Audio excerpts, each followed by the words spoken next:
Storytime about how I was sexually harassed twice while working at Walmart. So a little background information. This all happened last year. So originally I was working in a warehouse, but whenever COVID hit, lost my job, I had to get a new job. So I applied at Walmart in the electronics section because they paid more money, period. And on my second day, I finally went and started working in electronics. So they had asked some of the employees to show me around. So while this one employee was showing me around, he took me to the back where the photos were. Well, whenever I got back there, this employee named Terry said, "Oh, she's mine." I just laughed and brushed it off because I felt super uncomfortable and awkward. And he knew I was underage because my name tag was yellow. But even after that, he still kept coming up to me, calling me weird names, just being a total creep. Like, he would keep coming up to me and get super close to me to the point where I could literally feel him fucking breathing on my face. So of course I told my manager about it. They said he's done this before, so I was like, why the fuck is he still here? So they moved me to garden. And while I was working in the gardening section, I met this guy named Jordan. Like for a part 2. Part 2 of how I was sexually harassed twice while working at Walmart. Something I forgot to mention in the first part, I reported Terry several times and they still did nothing about it.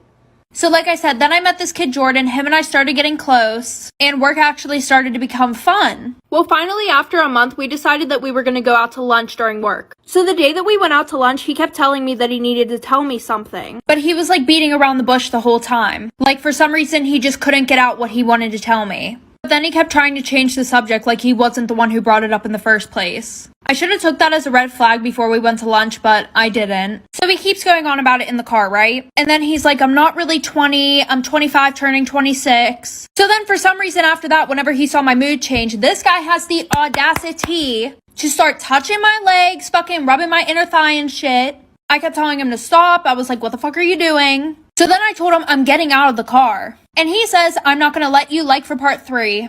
Part 3 of how I got sexually harassed twice while working at Walmart. So like I said, he wouldn't let me out of the car, but then we got back to work. And then he had the audacity to keep asking if I was okay when he literally just sexually harassed me in the car. So I went to the bathroom, literally had a whole fucking mental breakdown. I called my mom to come get me because I was not finna stay there. So the next time that I went back to work, I grabbed my stuff and I gave it to one of the workers to go and give to a manager and tell them that I was quitting. Well, one of the managers caught me walking out the back door and she was like, what's wrong? So I immediately broke down. I started telling her what was going on. And then a crowd of people came around us being nosy as fuck, listening to what I was saying. And she was like, you're not quitting. I'm gonna take care of this. So she sent me home and she said that she would call me whenever it was taken care of. So 2 days goes past. I'm like, why the fuck hasn't she called? So then I call and I found out that she fired me. So I reported everything to Walmart ethic team and they just closed my case. They basically didn't do shit about it. Oh, and Jordan wasn't really a manager. He was a supervisor. Should I try to take this to court? Storytime about my shitty ass ex-boyfriend.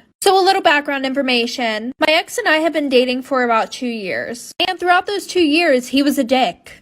He would cheat on me, talk to other girls more than me, but of course I pretended that everything was perfect in my relationship. I would brag to all these people about how my relationship was so good, blah blah blah, and everything else. Because it's embarrassing whenever bitches can talk shit because your relationship is very toxic. Like, listen to this bullshit. The whole 2 years we were dating, I had over 10 girls DM me on Instagram saying that they screwed my boyfriend at his house. I never confronted him about it. I was just one of those girls that cared way too much about what everybody else thought. Okay, now fast forward. And it was a Friday at school, and Thanksgiving break was the following day. And him and I have this whole plan to spend the whole break together, because literally a week before that, he was on vacation in North Carolina for 2 whole weeks. Well, instead of going with him after school, I decided to go home, get an overnight bag like for part 2. Part 2 about my shitty ex-boyfriend. So like I said, the original plan was for us to go together to his house after school. But I was like, I'm going to be spending the whole week over there. I should probably pack some clothes and get a shower. So after school, he drove me to my house. And he said that his parents wanted to have dinner together, so he had to go back to his house. And he would pick me up later. So when I got to my house, I got ready and everything, blah, blah, blah. And by this time, it was like 8 o'clock. Well, I kept texting and calling him, asking him where he's at, if he's coming to get me still. Then I realized that none of my text messages were going through. So then I go to text him on Snap. And what do you know? I couldn't find him on there. And then I call him off my mom's phone. He answers the phone and hangs up right away. Well, we were supposed to have a little party at his house too, that all of my friends were going to. So I texted every single one of them. None of them answered the phone. And I remembered that my one friend had shared her location with me before. So I went and looked at her location and where was she at? My boyfriend's house. So while I sat at home crying that whole week, he was throwing parties and cheating on me with my friends. And when we went back to school, he acted like we were never in a relationship. Story time about the boy who pretended to like me to get closer to my best friend. A little background information. It was the summer before my freshman year of high school, and my best friend and I got bored of hanging out with the same people, so we got a membership to a new pool. And this one was closer to one of our rival schools, so a lot of people that we didn't know went there. Well, the one day while we're there, we meet this group of boys. And by the way, my friend is super pretty. Like, all the guys immediately gravitate towards her, and I'm kind of like the duff, aka designated ugly fat friend.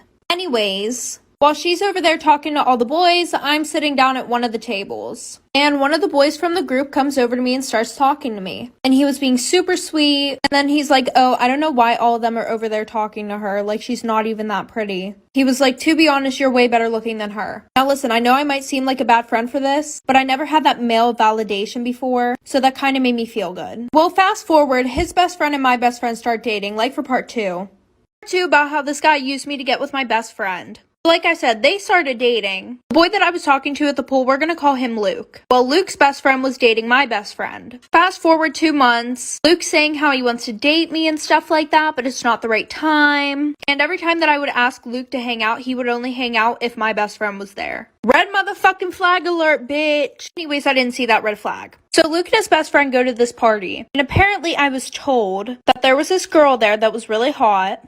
And Luke was saying to his best friend, oh, you should hook up with her. She's totally into you. Your girlfriend won't find out because she doesn't even know any of the people at this party. So he hooks up with the girl there. Then Luke calls me and says, OMG, like he cheated on your best friend. So I immediately call my best friend to tell her. And because she likes to talk to Luke about all her problems, she calls him. So he goes over there to comfort her. I didn't hear anything from them till a week after. My best friend posted him on her story and goes, my new boo.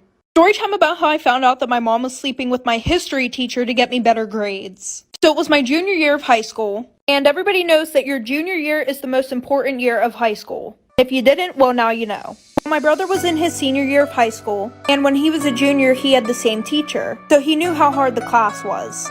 So he would stay up with me every night helping me to pass my history class. Well, the one day I'm at school and I'm taking a test, and I literally did not know anything on the test. And I studied the night before for literally 4 hours straight. So I decided to copy off the girl next to me.